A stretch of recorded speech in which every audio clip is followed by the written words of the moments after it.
then got out and looked down. I noticed I got a flat. So I walked out, parked the car like sideways, so I can find what I can fix. I looked around, there were no cars on the highway. I felt a strange feeling like a mist.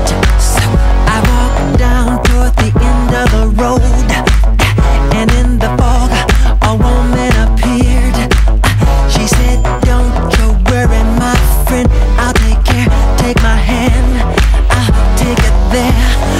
Oh, take me to a place without no name.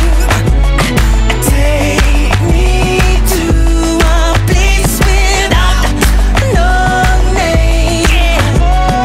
Take me to a place without no name. Take me to a place without no name.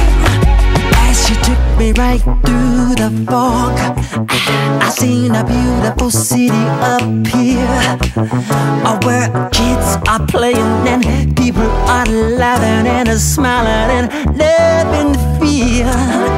She said,